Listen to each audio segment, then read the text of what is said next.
followed were careful, bruised things. What does this mean for us? Can we do long distance?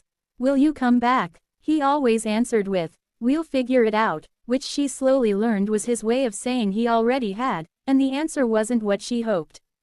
The bell above the cafe door rang. Layla looked up, and her heart forgot how to beat. Daniel stood in the doorway, soaking wet, chest heaving like he'd run the whole way there. His eyes found her immediately, the way they always had, like she was the only steady thing in a spinning room. "You weren't supposed to come," she said. Her voice barely made it across the table.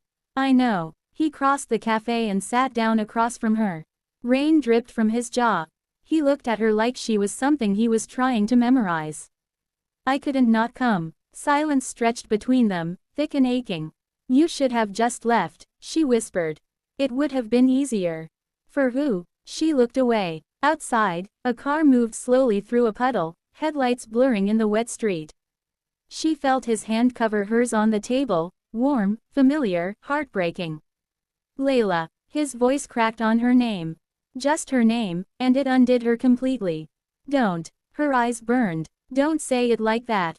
I love you." "I know." A tear slipped down her cheek. "That's the worst part, Daniel.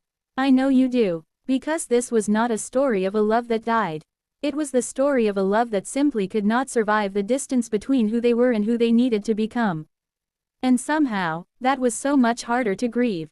They stayed in that cafe until the rain thinned to a whisper. They talked, really talked, for the first time in months. About fear, about dreams, about the version of a future they had quietly let go of without a funeral. She laughed once, and it surprised her, and then she cried again. When it was time, they stood outside on the wet pavement under a sky that had finally cleared. He held her face in his hands. She held his wrists, not pulling him closer, not pushing him away. Just holding on for one last moment. "You're going to be extraordinary," he told her. "So are you," she said. "Just somewhere else." He kissed her forehead, soft, slow, final. And then he walked away.